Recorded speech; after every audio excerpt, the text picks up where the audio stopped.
evening campers, have you eaten at least one of your 5 a day? If not, get some fruit and buckle down because we are going to discuss. I keep doing it the wrong way around. Girl, Woman, Other by Bernardine Evaristo won the Booker Prize in 2019, and it was just a normal book event. Nothing controversial happened. It was one everyone was really happy with, and nothing controversial happened. Why would anything controversial happen? Still to this day, it grates me. Despite people's reservations on The Testament winning alongside Girl, Woman, Other, Bernardine Evaristo, let's not downplay it, is the first female black writer to have won the Booker Prize, which in itself is an amazing achievement. And I think this book is perfect to explain the issues the black women have dealt with. Now, if you can't be bothered to watch the full video, in summary, 12 black women discuss Britain. If you want the long of it, Girl, Woman, Other discusses 12 predominantly black women and their viewpoint and perspective and their stories over a century. Now, each of the characters within the novel vary very differently from their social status, their economic status, their sexuality, their gender, but predominantly how all of them are linked, and they are all interlinked, is not so much British culture and how Britain views them, but there's a lot of discussion in regards to the heritage that is, I want to say, forced on the women. I think the two characters that highlight the tension of heritage is Carol and Bummy, where Bummy is very much wants her daughter to thrive and grow within the culture that she grew up with, but Carol's very much forward thinking and thinking of being what we would call, I would say, a British woman who wants to work in a city, wants to earn a lot of money, and leaves her heritage aside. And there's a moment where Bummy cooks a meal and Carol's really not interested at all. Each character feels very different. Each character has their own emotions, and even from writing from someone who's going to university to a woman who's in her 90s, there's a lot to applaud with how she's managed to make 12 women stand out so differently, which leads to the discussion online where people think these are short stories, and Evaristo herself is very staunch that these are not short stories, that it is a novel told from the perspective of 12 different women. And I can see why people say short stories, only because the first 2 chapters I did not get on with, and there's a lot when it comes to writing different perspectives, and each chapter is a certain person, that some of them are going to be stronger than others, and I definitely felt that here. From Dominique's chapter up until Winsome, I was hooked, and I absolutely loved the different characters and the issues and the bleakness and the melancholia that spews from this novel. And then I got very bored. That lack of steam might come from, now if you open this up, it very much looks like a free verse poem. There's no full stops, and there's a lot of, for Evaristo, there's a lot of hands off. You're not really given pace, you're not really given a proper structure, so you create that pace and you create that structure, and at times it was very effective for me to put my own emotions and to empathize with the characters. However, at some points when I was struggling to get into the story, I just couldn't. And that's no fault of Bernadine Evaristo's, because she's very consistent in that approach, and all the 12 characters do feel very different. But giving the reader complete control of how to read something, I feel as though maybe if I read it over a longer period rather than trying to get through 3 chapters at a time, I might have felt very different.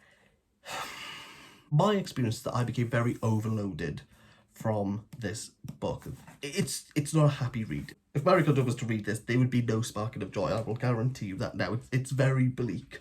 And I could deal with bleakness, I could deal with depressing.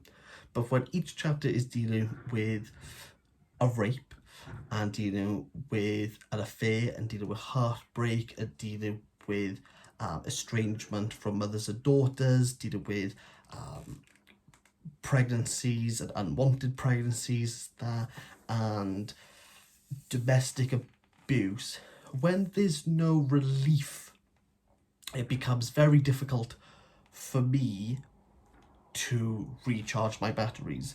I feel as though, especially in the middle, there's a lot of difficult topics that are written superbly, and they're done very well, and they're not graphic in the sense of, say, Hanya Yanagihara's A Little Life. They're not graphic, but there's very much a feeling that you get each time. I think of Letitia, who is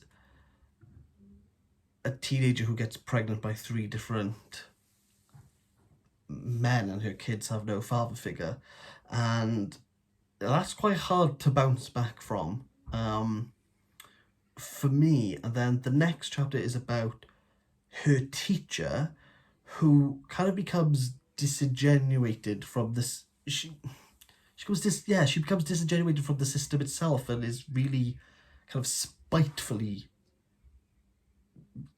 going through her career. And then it's Winsome's, who is struggling to fit in to a new part of Britain. And then by the time we get to Megan and Morgan, who's transgender and goes through the darkest times in people's lives in regards to drugs and alcohol, by that point, I'm seeking something to kind of get me up. I just wanted a nice story. Like that there's just someone in this book who just has a fairly normal life, nothing really happens, and they're just happy and content. And I feel as though you need those little bits of joy to carry you through that novel. And that's really the only issue I have with this. And again, I would say if you're going to pick this up, you need to plough through the first 2 chapters. I could have stopped after that because I wasn't getting on with it. My wife as well, we were buddy reading this, and after the first chapter she went, I don't even think I'm going to get on with this in any way, shape or form. And how beautifully it's written and the message it has is so significant to today. I feel as though there was maybe I didn't give it the justice it deserves. I'm quite harsh when it comes to books. I really want something that's going to like give me the journey. I'm quite a slow reader generally, so I had to put like a lot of time into a book, and I felt that I didn't get what I needed out of this to make it an enjoyable experience. I'd recommend it 100%. And I think if someone was looking for a black perspective done exceptionally well, this is the book I would go to over Paul Beatty's The Sellout. If you put the 2 winners by the side, this one trumps it completely. Again, I'm from Britain, so maybe I'm a little bit biased towards that, but 100% would recommend this. It wasn't for me, however. That's so cliche to say, but it just wasn't. It just wasn't. However, it's a 7 out of 10 for me. It's fantastic.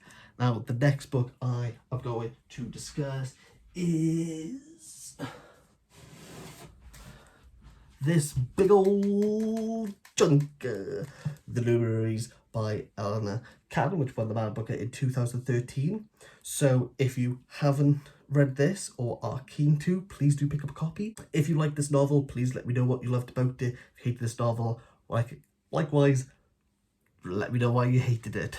And say we'll go with another, the actual book we are discussing, so I probably should have done this first. If you loved it, please put in the comments why. I know Simon Savage comes across this. Ooh, this was the book of the year for him, and it's not going to be in mine, I guarantee you that. But again, if you liked it, let me know. If I'm wrong about something, let me know. If I'm right about something, let me know. It would be nice to be loved.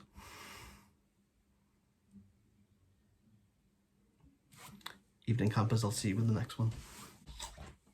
Evening campers, oh, there's a button.